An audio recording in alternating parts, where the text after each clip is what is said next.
ബൈബിളിൽ വിശ്വസ്തത, ത്യാഗപരമായ സ്നേഹം എന്നിവയുടെ ഏറ്റവും ആഴമേറിയ ഉദാഹരണങ്ങളിലൊന്നാണ് ജോനാഥാന്റെയും ദാവീദിന്റെയും സൗഹൃദം. ശൗൽ രാജാവിന്റെ മകനും സിംഹാസനത്തിന്റെ ശരിയായ അവകാശിയുമായിരുന്നിട്ടും ജോനാഥാൻ സ്വന്തം അഭിലാഷങ്ങൾ മാറ്റിവെച്ച് ഇസ്രായേലിന്റെ അടുത്ത രാജാവാകാൻ ദൈവം തെരഞ്ഞെടുത്ത ദാവീദിനോട് അർപ്പണബോധത്തോടെ തുടർന്നു. അവരുടെ സൗഹൃദം, നിസ്വാർത്ഥത, വിശ്വാസം, ദൈവഹിതത്തോടുള്ള പ്രതിബദ്ധത എന്നിവയെക്കുറിച്ച് ആഴത്തിലുള്ള പാഠങ്ങൾ നമ്മെ പഠിപ്പിക്കുന്നു. ഗോലിയാത്തിനെതിരായ ദാവീദിന്റെ വിജയത്തിനു ശേഷം അദ്ദേഹത്തെ ശൗൽ രാജാവിന്റെ മുമ്പാകെ കൊണ്ടുവന്നു. ഈ നിമിഷത്തിലാണ് ശൗലിന്റെ മകൻ ജോനാഥാൻ ദാവീദിനെ കണ്ടുമുട്ടിയത്.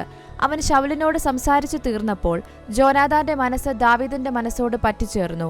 ജോനാഥാൻ അവനെ സ്വന്തം പ്രാണനെ പോലെ സ്നേഹിച്ചു. ജോനാഥാൻ ഉടൻ തന്നെ ദാവീദുമായി ആഴത്തിലുള്ള ഒരു ബന്ധം സ്ഥാപിച്ചു. പരസ്പര ബഹുമാനം, സ്നേഹം, ദൈവത്തിലുള്ള അവരുടെ വിശ്വാസം എന്നിവയെ അടിസ്ഥാനമാക്കിയുള്ള ഒരു ബന്ധം. അതൊരു ആകസ്മിക സൗഹൃദമായിരുന്നില്ല, അതൊരു ഉടമ്പടി ബന്ധമായിരുന്നു. അതായത് അവർ പരസ്പരം വിശ്വസ്തരായിരിക്കാൻ പ്രതിജ്ഞാബദ്ധരായിരുന്നു. ജോനാഥാൻ ദാവീദുമായി ഒരു ഉടമ്പടി ചെയ്യുകയും അവന്റെ രാജകീയ വസ്ത്രങ്ങളും കവചവും വാളും വില്ലും അരപ്പട്ടയും നൽകുകയും ചെയ്തു. ഇത് ശക്തമായ ഒരു പ്രവൃത്തിയായിരുന്നു. കാരണം അങ്കി സിംഹാസനത്തിന്റെ അവകാശി എന്ന നിലയിൽ ജോനാഥാന്റെ രാജകീയ പദവിയെ പ്രതീകപ്പെടുത്തി. ഈ പ്രവൃത്തി ജോനാഥാന്റെ താഴ്മയും ദാവീദിനു വേണ്ടി സ്വന്തം ഭാവി ത്യജിക്കാനുള്ള അവന്റെ സന്നദ്ധതയും കാണിക്കുന്നു.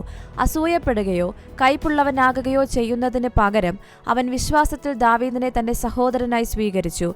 യുദ്ധത്തിൽ ദാവീദ് കൂടുതൽ വിജയങ്ങൾ നേടിയപ്പോൾ ശൗൽ രാജാവ് കൂടുതൽ അസൂയപ്പെടുകയും അവനെ കൊല്ലാൻ ശ്രമിക്കുകയും ചെയ്തു.